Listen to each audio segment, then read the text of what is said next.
fuck. It's over. It's finally fucking over.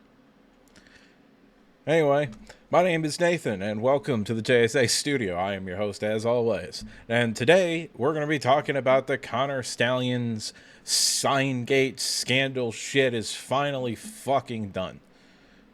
God, this went on for way too long than it needed to. I'm going to try to touch on all the shit that I give a fuck about. I'm probably not going to talk about anything. If you've got anything you want me to mention or you want my take on, drop a comment in the comment section below. I'll do my best to get to it at some point. But now with the intro done and out of the way, let's go ahead and get this shit started. So the first thing we should do here is, I'm sure you've already watched 100 videos on this. But once again, I'm going to reiterate what the fines and penalties and all of that shit were, okay? And then just kind of give you my initial reaction, and then I'm going to touch on some stuff with some of the other aspects of the case that isn't necessarily pertaining to just the punishments, all right?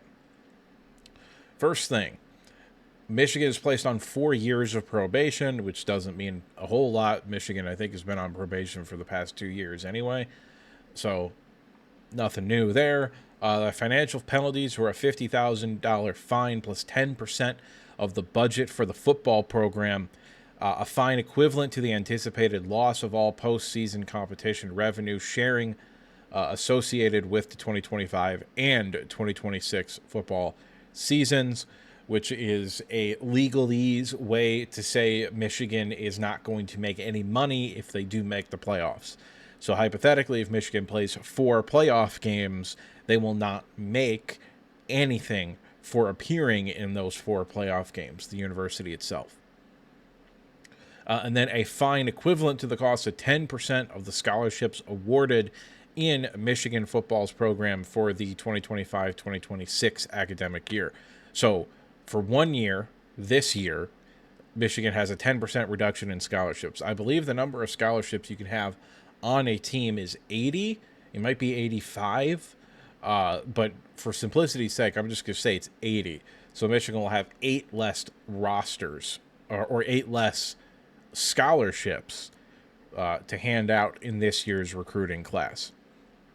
Now we're getting into the slightly more hurtful, I guess you could say, or impactful penalties here. 25% reduction in football official visits for the 2025-26 season, which, you know, I don't know if that makes a whole lot of sense. I don't know how that's a punishment for scouting, but I guess it's a punishment. It's a pretty significant punishment, although you can very easily spin that into being a positive, where you could say, hey, we can't bring as many kids on campus now, and we want you to come to campus. So what does that say about how much we like you? You know what I'm saying? Anyway, they're also going to be placed on a 14-week prohibition on recruiting communications in the football program during the probationary period, which is over the course of the 4 years. As far as I'm aware, Michigan actually took a 4-week probation voluntarily earlier this year, rather. So they don't actually need to do 14 weeks. I think it's just 10. And they'll probably just do like 5 weeks next year and 5 weeks the year after that. And they could probably pick and choose their weeks and or their times to do it as well. But those are all the punishments on the institution itself. And we're going to dwell here for a minute. As far as the probation goes, I don't give a shit. They were already on probation. I don't think it matters all that much. The financial penalties, people have been assuming that it's going to be right around $20 million, which would be a significant fine. But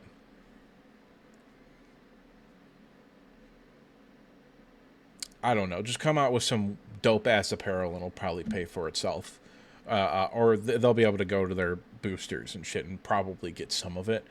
Nobody besides Larry Ellison is going to cut a check for $20 million. Nobody besides Larry Ellison and maybe 2 or 3 other people are going to cut a check for $1 million.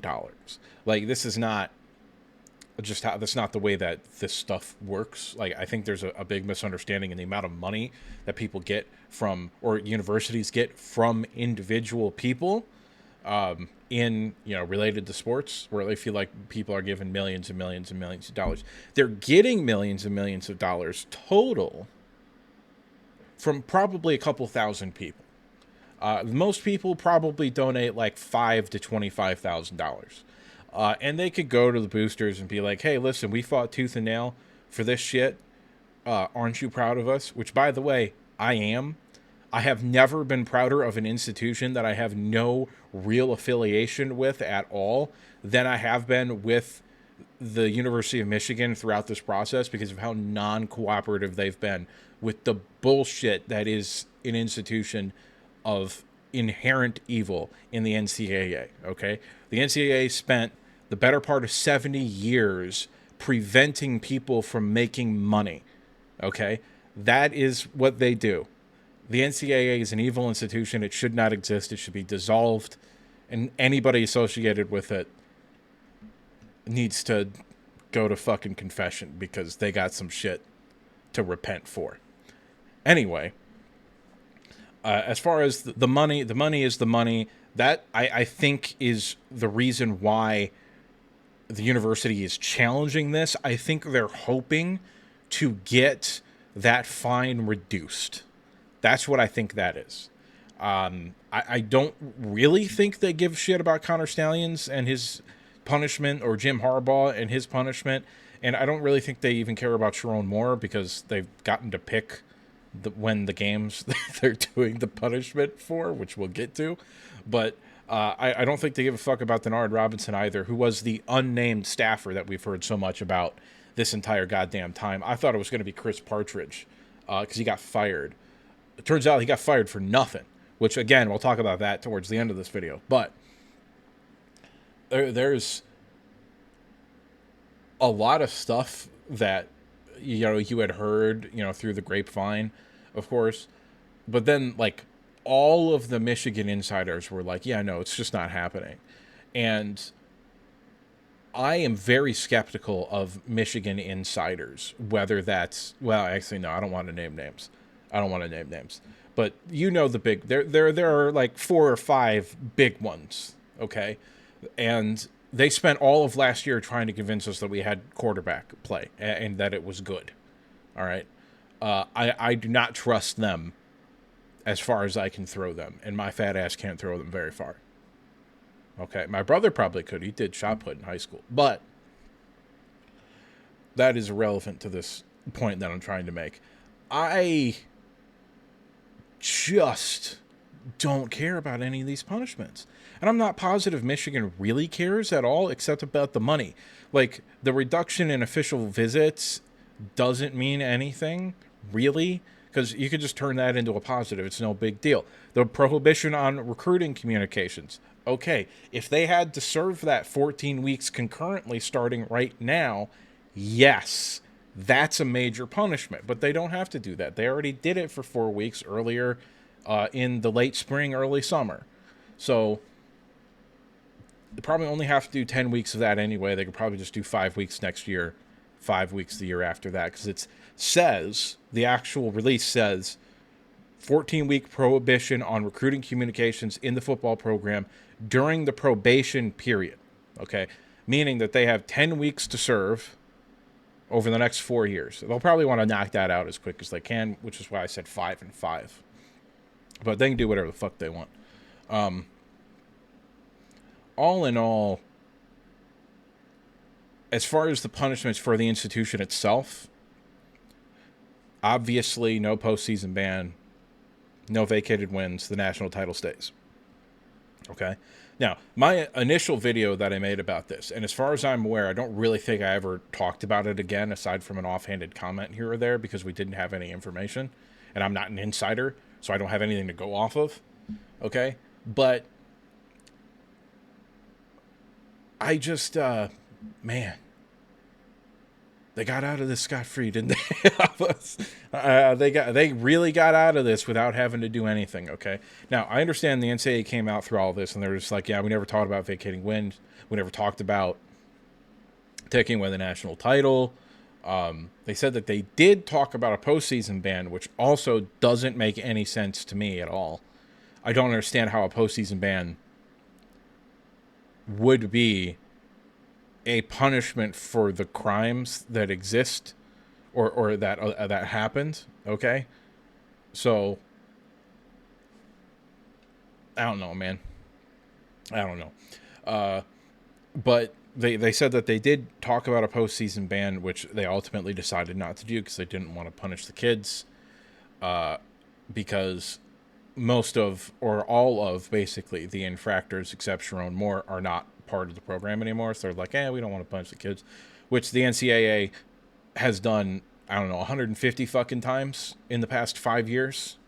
They've said that same exact thing. I don't know why people are acting like this came out of left field. We're like, you don't want to punish the kids. Where'd that come from? Where'd that sentiment come from?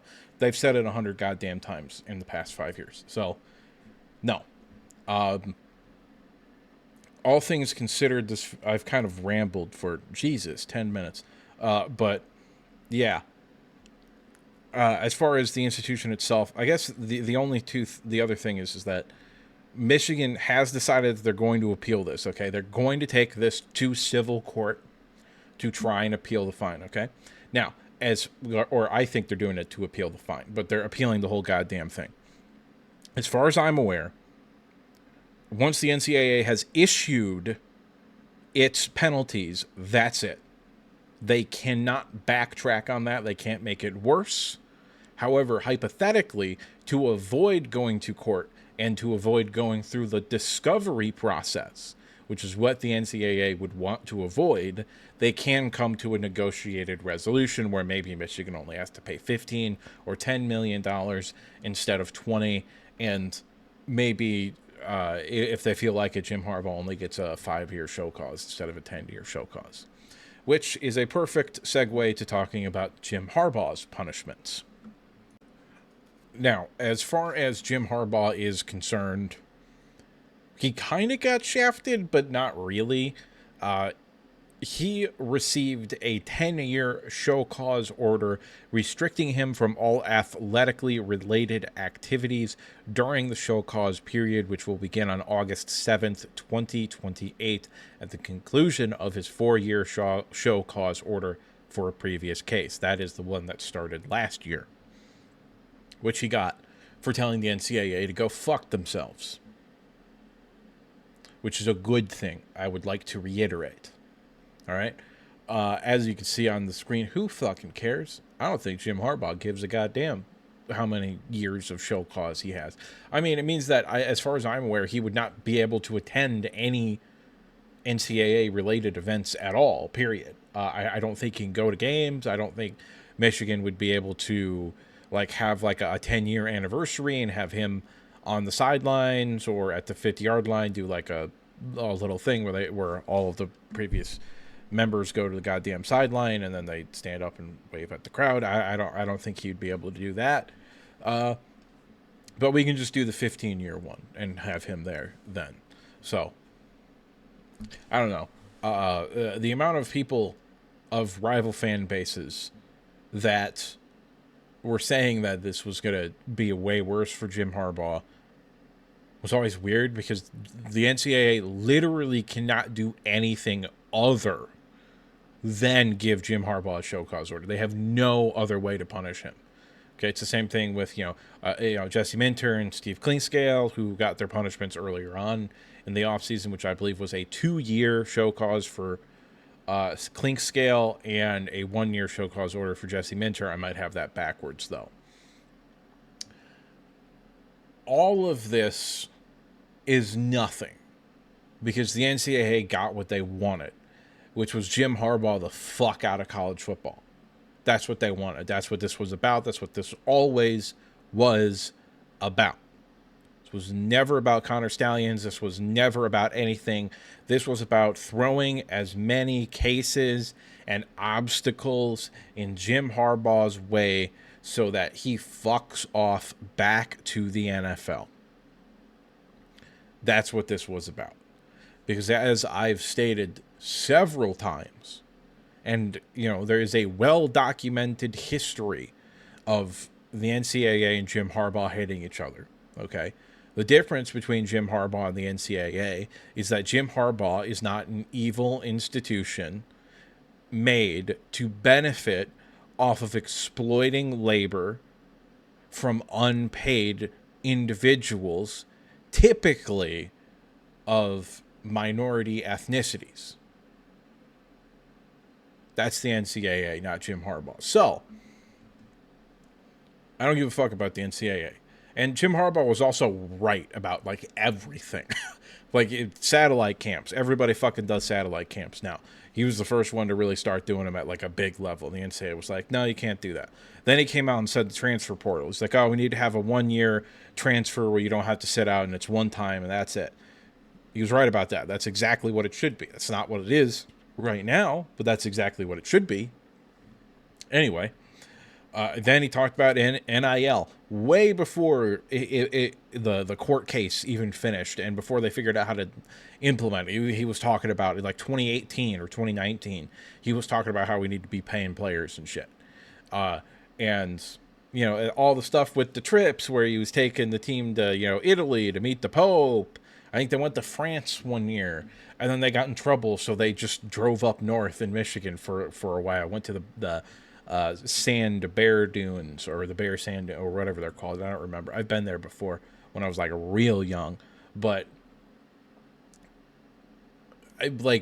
none of that means anything. Like the NCAA, it was just Jim Harbaugh was constantly pushing them and prodding them correctly, because they are an organization that deserves not just to be pushed and prod, but, like, you know, taken out back behind the barn and put out of their misery like Old Yeller. Anyway, all of this aside, I don't think Jim Harbaugh gives a fuck about his 10-year show clause. He's not going back to college football. He's 61, I think, so he'll be 75 by the time this ends. Probably retired from coaching. I mean, he may or may not be retired from coaching. Either way, I don't think it matters. Like, I don't think anybody really cares that Jim Harbaugh got a 10-year show cause order, whether that's the University of Michigan, Jim Harbaugh, or anybody else. I don't think he cares. I don't think anybody cares. And if you do care, you're probably a loser. Anyway, Sharon Moore is up next. Okay, so Sharon Moore received a 2-year show cause order, during which he is suspended from a total of 3 games. Michigan self-imposed 2-game suspension for the 2025-2026 football season. The panel has determined that a suspension for 1 additional game was appropriate. Therefore, Sharon Moore will also be suspended for the first game of the 2026-2027 season, which is versus Western Michigan in Germany, for no reason. But apart from the 3-game suspension, Moore is not prohibited from engaging or coaching or any other athletic-related activities during the show cause period, and that is obviously because he is still employed. Now, the games he's going to be missing this year are weeks 3 and 4, so he'll miss September 13th against Central Michigan and September 20th on the road against Nebraska. So, yeah. I mean, you know, that's it. If he was in the NFL, it probably would have been just a 2-year normal show cause. He's not in the NFL. He's head coach of Michigan, so he's getting a 2-game suspension, and then he's going to do 1 more next year. All things considered, it's basically nothing. Again, we've known that Sharon Moore wasn't going to be here for games 3 and 4 the entire goddamn offseason. Him missing a game against Western Michigan and Germany, who gives a fuck? Michigan's going to win that game by the just pure talent level involved. Michigan's going to win that game.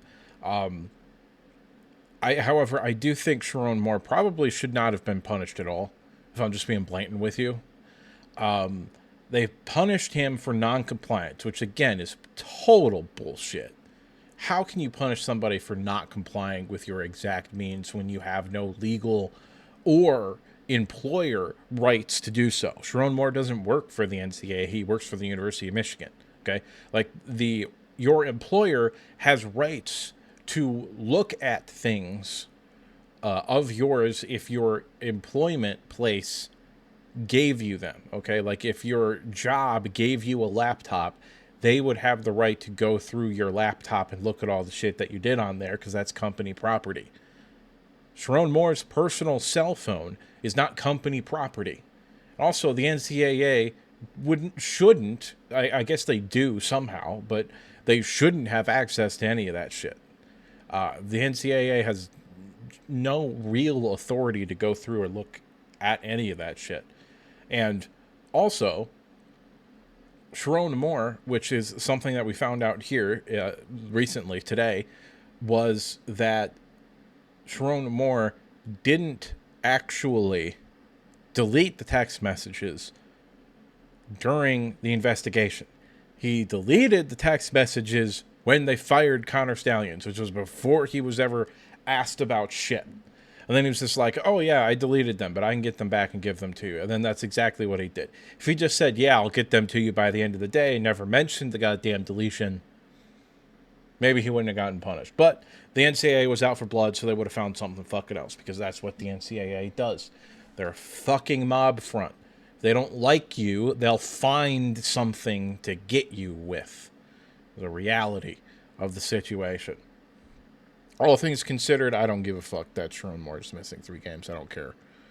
I imagine Biff Poggi will end up being the head coach of those games. I could be wrong. It might be Chip Lindsey. I don't know. But I don't really think it matters. I mean, the Nebraska game worries me a little bit because it's on the road, and I do think Nebraska's going to get better this year. But if Michigan's as good as I think they are, even without Sharon Moore, they should still win that game pretty handedly. So, yeah, I mean, I don't got a whole lot to say about Sharon Moore and this whole thing. But, you know, at this point, it is what it is. I'm glad it's over, and I'm glad we can move on. All right, final segment here. We're going to talk about a couple of things, get some miscellaneous stuff sorted out, and then we're going to end up moving on because I've got other shit to do. It's goddamn midnight. It's now Saturday, and I'm fucking tired. I got a wicked-ass headache. So we're going to get this shit dealt with and done with, okay? Last piece here. Connor Stalions has received an 8-year show cause order restricting him from all athletically related activities during the show cause period. Cool.